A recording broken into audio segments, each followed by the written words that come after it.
আসলুন আল আসওয়াতু কুল্লু লাফজিন হুকিয়া বিহি সাউতু সাউতুন কাগাক লিসাউতিল গুরাবি আও সুবিতা বিহিল বাহাইমু কানাখ লিইনাখাতিল বাগি। আসমায়ে আসওয়াত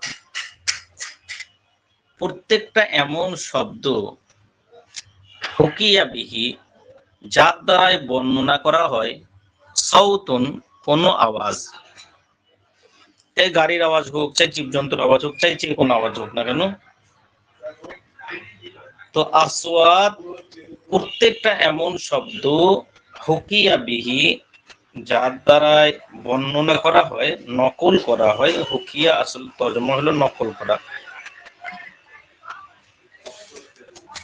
তো যার দ্বারাই বর্ণনা করা হয় আওয়াজ, যেমন গক কাকের আওয়াজের জন্য, যেমন গক কাকের আওয়াজের জন্য। যখন আমরা তো কাক বলি, কা বলি, তা আরো বলে গক, তাই বলতে চাই। তো যেমন গক কাকের আওয়াজের জন্য। আউ সুবিতা বিহি আল বাহাইমু, অথবা চতুষ্পদ জন্তুকে আওয়াজ লাগানো হয়। আল বাহাইম চতুষ্পদ জন্তু, অথবা চতুষ্পদ জন্তুকে আওয়াজ লাগানো হয়। যেমন নাক উট বসানোর জন্য, যেমন নাক উট বসানোর জন্য। বাস, এখানে আসমায়ে আসওয়াত শেষ হয়ে গেল। দ্বিতীয় নম্বর হলো আপনার তারপরের ফাসলে হলো মুরাক্কাবাত। দেখুন, একটা মুরাক্কাবাতের কথা বলেছিল। মুরাক্কাবাত মবনি হয়, আর এই মুরাক্কাবাতকে বলা হয় মুরাক্কাবে বিনাই।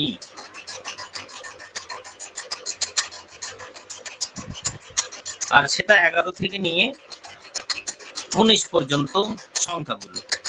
আর এই বিষয়ে আপনাদের জানা আছে, কিন্তু শুধুমাত্র 12-র যে প্রথম অংশ, সেটা হলো আপনার মোরব। এর আগে আপনাদেরকে বলেছি যে তাসনিয়া গুলো, দুনিয়াতে যত তাসনিয়া আছে সব মোরব। তো 12-র প্রথম অংশ যেহেতু 2, সেটা আপনার মোরব। তো দেখুন আগে কি বলছে, ফাসলুন আল মুরাক্কাবাত কুল্লু ইসমিন রুকিবা মিন কালিমাতাইনি লাইসাত বাইনাহুমা নিসবাতুন। প্রত্যেকটা এমন ইসম যাকে 2 কালিমা দ্বারা জোড়া হয়েছে, রুকিবা জোড়া হয়েছে, মিন কালিমাতাইনি 2টি কালিমা দ্বারা। প্রত্যেকটা এমন ইসম যাকে জোড়া হয়েছে 2 কালিমা দ্বারা, লাইসাত বাইনাহুমা নিসবাতুন, যার মধ্যখানে কোনো সম্পর্ক নেই। দেখুন, 12 বলতে গেলে ধরুন 11 বললাম, তাহলে 1 আর 10, একের সাথে 10-এর কোনো সম্পর্ক নেই, কিন্তু দুজনকে একসঙ্গে মিলে 11 আপনার হয়ে যাচ্ছে। কিন্তু একে অপরের সঙ্গে সম্পর্ক না মোজামের মতো জোড়া হয়েছে, না মাতুমাতুলের মতো জোড়া হয়েছে, কিন্তু ভিতরে একটা ওয়াওয়ের মানে আছে। তো সেই জন্য বলছে মুরাক্কাবাত প্রত্যেকটা এমন ইসম যাকে জুড়ে দেওয়া হয়েছে 2টো কালিমার দ্বারা, তাদের মধ্যখানে, উভয়ের মধ্যখানে কোনো নিসবত নেই। ফাইন তাযাম্মানা সানিয়া হারফান ইয়াজিবু বিনাউহুমা আলাল ফাতহি। সুতরাং যদি দ্বিতীয়টা কি শামিল হয় হরফের দ্বারা, ফাইন তাযাম্মানা সানিয়া, যদি দ্বিতীয় ইসমকে শামিল হয় হারফান, হরফে হিসাবে, ইয়াজিবু বিনাউহুমা আলাল ফাতহি, তাহলে আবশ্যক হবে উভয়েরই মবনি হওয়া ফাতার উপরে। আচ্ছা, দ্বিতীয়টাকে শামিল আছে একটা অক্ষর। কারণ দেখুন মিসালে কা আহাদা আশারা ইলা তিসআতা আশারা, যেমন আহাদা আশারা থেকে নিয়ে তিসআতা আশারা 19 পর্যন্ত, 11 থেকে 19 পর্যন্ত। তো আসলে ওই দ্বিতীয় অংশটা আপনার একটা হরফ নিয়ে শামিল, আর সেটা হলো আহাদুন ওয়া আশারুন। আহাদের সঙ্গে 10টাকে আপনার জুড়ে দেওয়া হচ্ছে একটা হরফের দ্বারা, কিন্তু হরফটা লেখা থাকে না। তো যদি হরফে শামিল হয়, যেমন 10টা আপনার হরফে শামিল, তাহলে সেই ক্ষেত্রে আপনার দুটো অংশই ফাতহার উপরে মবনি হয়, দুটো অংশই ফাতহার উপরে মবনি হয়। তাহলে 11 থেকে 19 পর্যন্ত দুটো অংশই ফাতহার উপরে মবনি হবে। ইল্লা ইসনাই আশারা, কিন্তু ইসনাই আশারা অর্থাৎ 12 দেখুন ইসনাই আশারা হয়ে যায়। কখনো ইসনা আশারা যদি রফার হালতে হয় ইসনা আশারা হবে, আর যদি নসব জারের হালতে হয় তাহলে ইসনাই আশারা হবে। আর ইসনাই এটা হলো 2, আর 2 মানে তাসনিয়া হলো মুরাব। ফাইন্নাহা মুরাবাতুন কাল মুসান্না,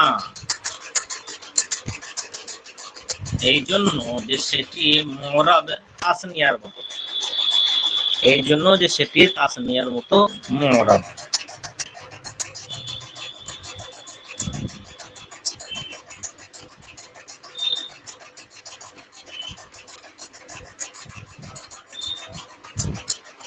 আচ্ছা, তাহলে আপনারা দেখলেন যে মুরাক্কাবাতের মধ্যে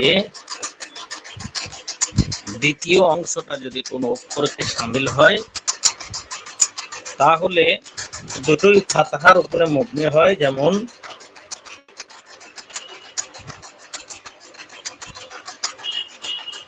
এগারো থেকে নিয়ে 19।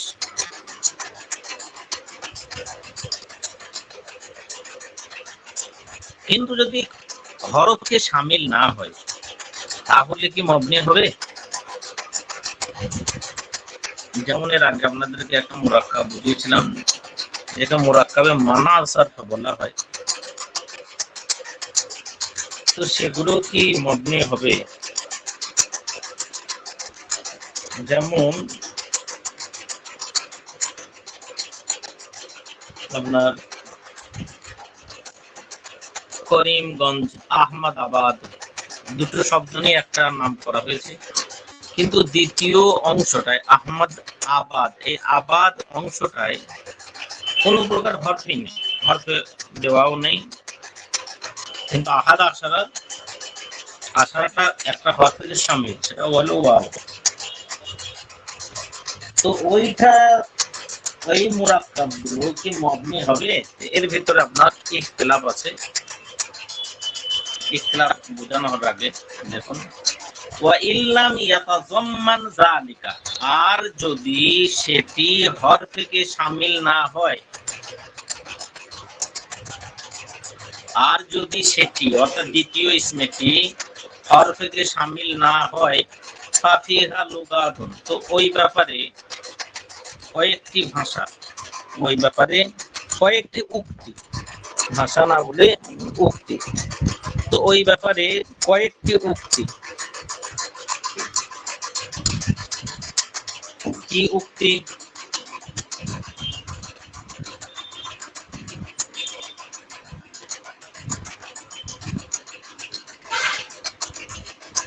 আফসাহুহা বিনাউল আউয়ালি আলাল ফাতহি, সব থেকে ফাসিহ উক্তি হলো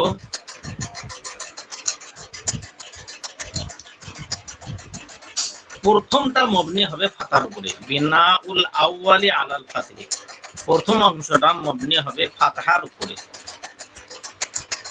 মিসালে বুঝতে পারবেন। ওয়া ইরাবুস সানি ইরাবা গায়রিল মুনসারিফ, আর দ্বিতীয়টির ইরাব গায়র মুনসারিফের মতো ইরাব, আর দ্বিতীয়টির ইরাব গায়র মুনসারিফের মতো ইরাব।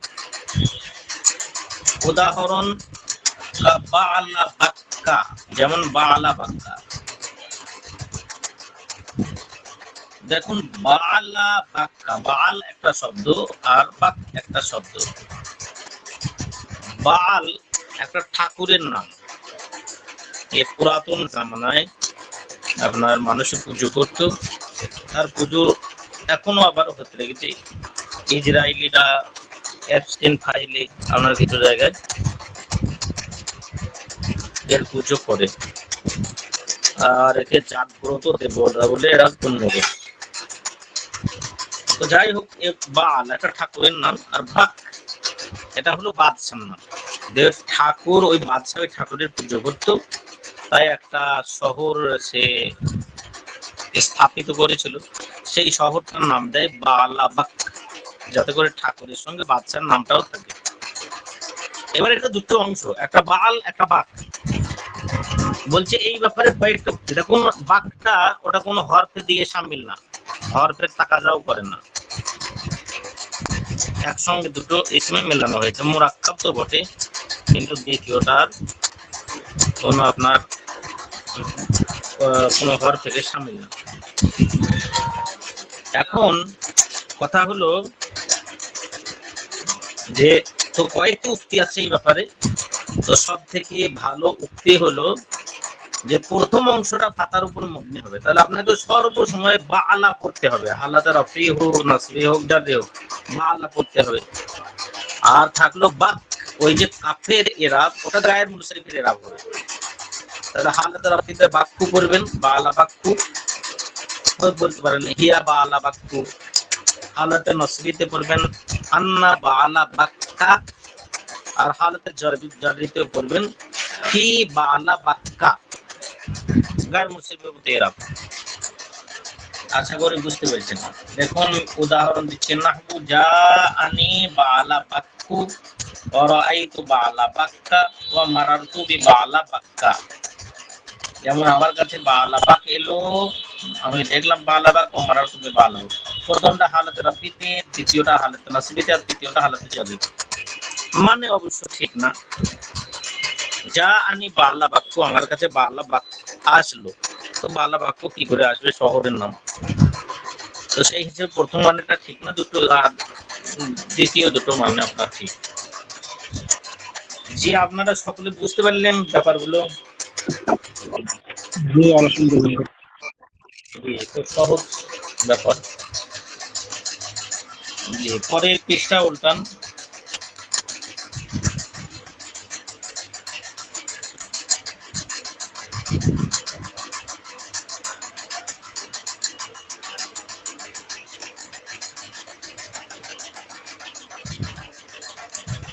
জি, ফাসলুন আল কিনায়াত। কিনায়াত সম্পর্কে আবার পরের জ্ঞান হবে ইনশাআল্লাহ। আপনারা একটু নিজেদের মধ্যে আলোচনা করে নেন, মবনিয়াত কতগুলি আর কি কি, কয়টি হলো, একটু আলোচনা করে নেন। এবার হয়তো বললেন মবনি 8টি, এই জিনিস, তার মধ্যে এই বিষয়গুলো হলো, তো সেইগুলো কেমন কি হালকা হালকা একটু আলোচনা, যাতে করে আপনাদের জেহেনে বসে যায়। ঠিক আছে জি, আজকে এই পর্যন্ত থাকলো। আসসালামু আলাইকুম ওয়া রাহমাতুল্লাহি ওয়া বারাকাতুহু। ওয়া আলাইকুম আসসালাম।